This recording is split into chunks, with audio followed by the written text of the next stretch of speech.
ضلع سبحانی دوم نے جس طرح ڈٹائی سے، دیدہ دلیری سے اور کمال معصومیت سے اپنے تمام گناہ جو تھے وہ حکومت وقت کی جھولی میں ڈال دیے،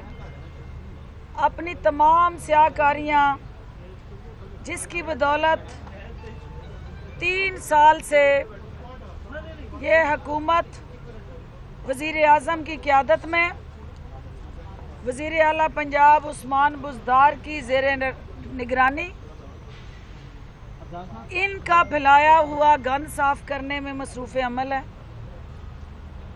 کوئی بھی ادارہ ان کے شر سے محفوظ نہ رہ سکا۔ پاکستان کے ہر ادارے کو انہوں نے اپنے درباریوں اور حواریوں کے ذریعے گدھ بن کے جس طرح سے نوچا، پاکستان کی تاریخ میں اس کی مثال نہیں ملتی۔ آج کمال دیدہ دلیری سے انہوں نے عوام کی محبت میں جو مگرمچھ کے آنسو بہائے، وہ پوری قوم ہنس رہی تھی کہ لک ہو از ٹاکنگ۔ یہ سب کچھ کون کہہ رہا ہے؟ جس کا وہ بھائی جس کے یہ صاحب گرنٹر تھے، وہ اس وقت پاکستان کی سب سے بڑی عدالت کو مطلوب ہوتے ہوئے اشتہاری قرار دیے جا چکے ہیں، اور وہ پاکستان کے عوام کے مسائل کے تدارک کے بجائے وہ اپنے نواسے کے پولو گراؤنڈ کے اندر بیٹھ کے میچ انجوائے کر رہے ہیں۔ یہ جو فلم آج کوئی تقریباً 1.5 گھنٹہ ٹیلی ویژن کی اسکرینوں پہ چلتی رہی، اس فلم میں کامیڈی بھی تھی، ایکشن بھی تھا، اور اس کے ساتھ جڑی آپ بیتی کی داستان بھی تھی، کیونکہ جن مسائل کی طرف انہوں نے انگلیاں اٹھائیں، کتنا اچھا ہوتا کہ اسپیکر صاحب وہاں ایک شیشہ لگاتے اور وہ اپنے گریبان میں شہباز شریف صاحب کو جھانکنے کے لیے ایک رولنگ بھی دیتے کہ جن مسائل کا آپ ذکر کر رہے ہیں، یہ قوم کیا بھول گئی ہے کہ اس پاکستان کو گروی رکھ کے بھاری شرائط پہ قرضے لے کے دل پشوری پروگرام شروع کرنے والا کون سا خاندان تھا؟ وہ کون سی جماعت تھی جس نے دانستہ طور پر یہاں قومی خزانے کو چونا لگانے والوں کو چھتری دی؟ وہ رائے وینڈ اور ماڈل ٹاؤن کا ہیڈ کوارٹر جو ہے وہ کس طرح نشیات فروش، قبضہ گروپ، انٹرنیشنل منی لانڈرنگ اور ڈکیت، غرض کے ہر جرم کی آبیاری اور نگہبانی اسی ہیڈ کوارٹر سے ہوتی رہی، اور اس حکومت نے وزیر اعظم کی قیادت میں وہ خزانہ جو آپ نے اپنے درباریوں اور حواریوں پہ لٹا دیا تھا اور عام پاکستانی کے حقوق جو ہیں ان کو قتل کر دیا تھا، وزیر اعظم نے اس خزانے کا امین بن کے قوم کی پائی پائی کا جس طرح سے کٹھا کر کے تنکا نگہبانی کے فرائض انجام دیے۔ آج یہ اسی محنت کا ثمر ہے کہ وہ پنجاب کا بجٹ جو ضلع سبحانی دوئم نے 1200 کے خسارے پہ چھوڑا تھا اور مقروض کیا تھا اس صوبے کو، آج وزیر اعلیٰ عثمان بزدار کی قیادت میں 53